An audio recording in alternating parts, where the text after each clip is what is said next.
I'm wearing my Barcelona jersey today. That's the kind of guy I am. Sports guy.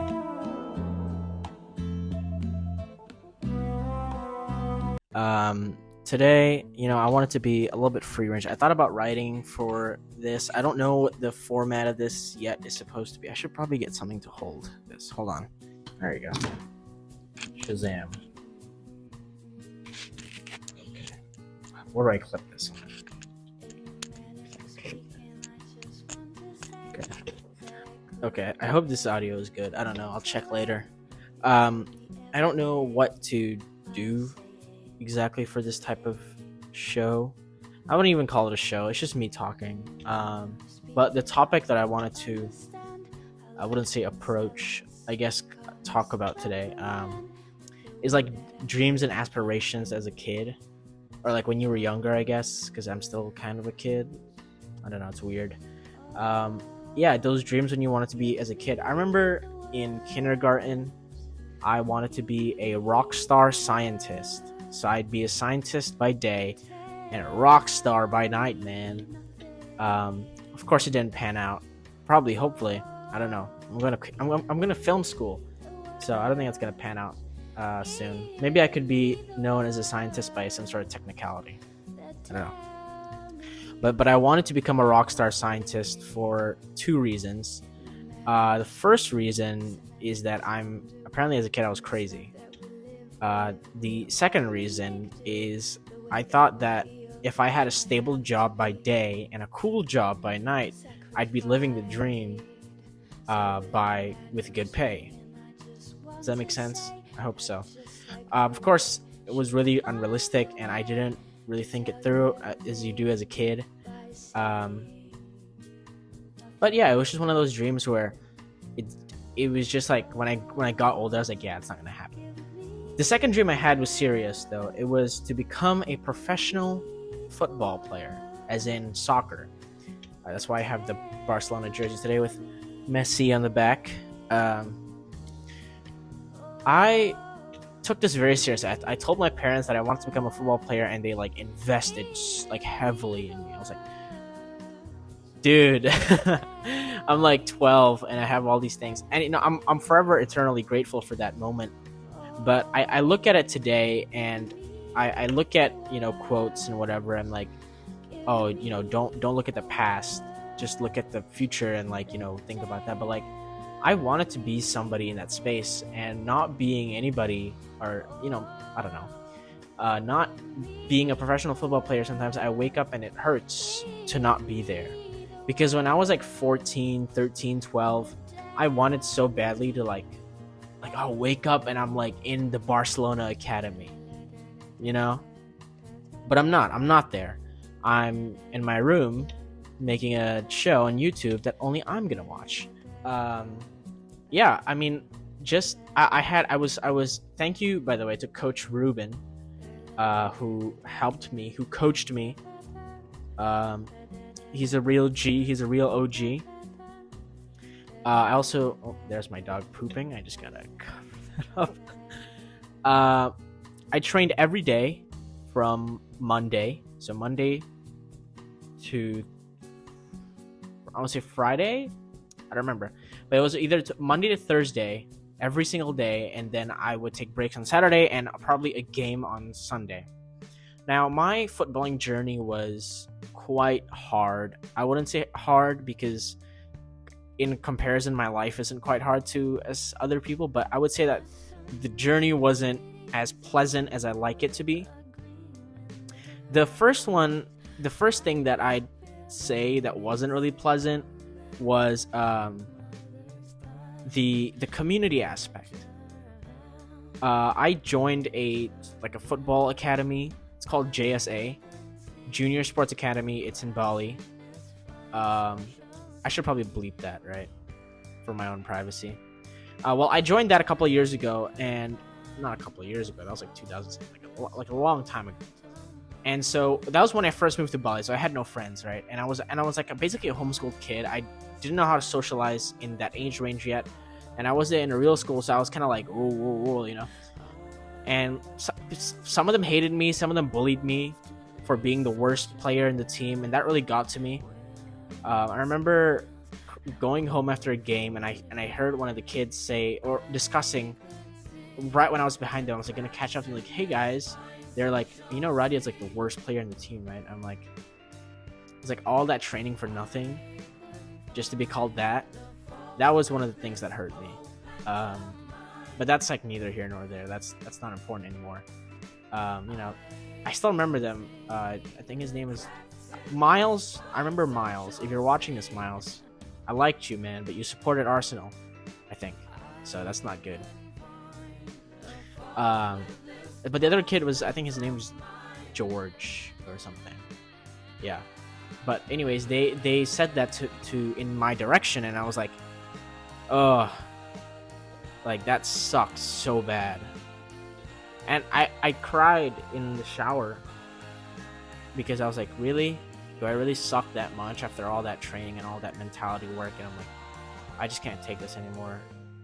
But then I continued to took it because that was my dream, and I realized like, like this dream isn't gonna come without hardship, right? That makes sense. So anyways, I went to another academy called the AFA, Asian Football Academy, run by my coach Ruben, a former football player. He's a very professional guy. Came by our house a lot of the time to train. We had like a field.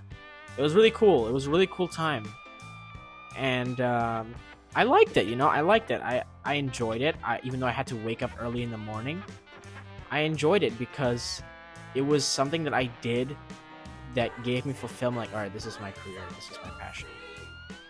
Makes sense. If that makes sense. Yeah, but I did tournaments. I was a goalkeeper. I was playing right back. I was playing center back. I played center defensive midfielder. Sometimes I played right wing. It was all over the place. Also, another coach, Coach Eddie. He was a real G.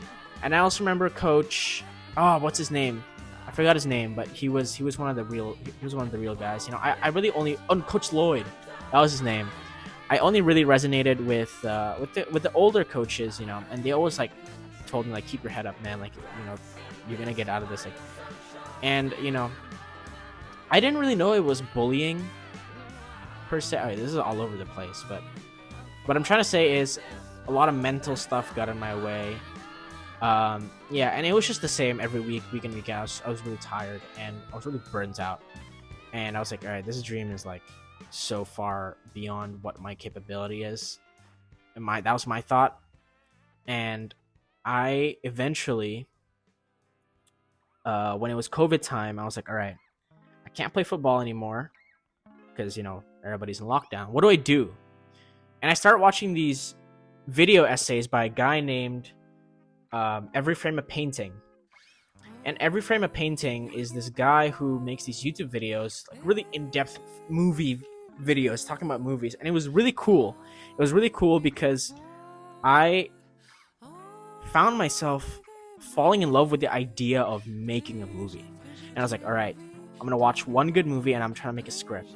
So I watched David Fincher's Zodiac, which is a really great movie if you haven't seen it. And that was my first introduction to like cinema, right? When I was a kid, I remember going to the Avengers Age of Ultron premiere with my dad, and that's like my earliest cinema experience, and that was magical. Like, I would walk in, there's like hundreds of people in the premiere. I won a hat from the thing by like correctly naming one of the trivia questions as a kid, and it was awesome. It was awesome. And then we watch Ant-Man in the theaters, and every day before school we would watch the CW's Flash. It was like a magical time. Like a really, really magical time. And I remember being so enamored, is that the word? See, I remember being so taken by the world of movies that I was like, all right, I'm gonna try. So I wrote a script based off a YouTube video by Lamino, which details the story of DB Cooper. I got a drink, hold on. Which details the story of DB Cooper and his escape from the airplane. And I was like, holy crap, this is like epic, and this is like similar to the Zodiac. If I can make a short film out of this would be crazy. And I was like, I scoured the internet for like how to make a script and how to do this and how to do that. And I eventually came to this website, Studio Binder, and I figured they had a YouTube channel, and I learned everything from there. Like, then I asked my mom for this film book, and I learned a lot through there, like story beats and whatever and whatever. And it was just like one thing after the other. I was like, oh my god, movies is the thing for me, right? No complex math, no business stuff, no real world knowledge. All you need to do is just make stuff up, be creative, work together, be friends. And that's all I ever wanted as a kid, was just to have friends to do stuff with. And that was awesome to realize that movie is the gateway to that. And so that's my current dream. Well, my current life goal is to win an Oscar. First, probably Best Picture, Best Screenwriting. I don't know, whatever God allows me to win. I'll be grateful for that. It could be a small award. It could be Best Catering, whatever. I don't care. I just want to win an Oscar. I just want to be up there. I think the message of this video is, if a dream doesn't work, you should try again. But if it doesn't work that time, and it doesn't work the 75th time, don't learn from me. Don't quit just because you got hit a couple times. I was lucky enough to find movies. If I was demotivated to do anything at all and had no passion, then I'd be totally screwed. But no, I was lucky enough to find a passion. But yeah, just keep going at it if you're trying to find a passion, especially if you're younger than a high schooler. Just keep finding yourself in every situation where you feel lost. Keep having the curiosity to maintain your the fire inside you to journey on through life. I remember also getting this Shazam action figure while we were watching the first Shazam, and I thought the first Shazam was awesome, and I watched that with my dad after a school camp, which is also another cool fun fact about me that you don't necessarily care about. But yeah, something you can learn from this video. Moral of the story: keep going at it. Dreams are, the dreams are just words until you do them. Definitely. That's definitely what I wanted to say. Alright, it's 13 minutes long. This video is probably going to be like 10. Something like that. Alright. See ya. That's about it. Bye.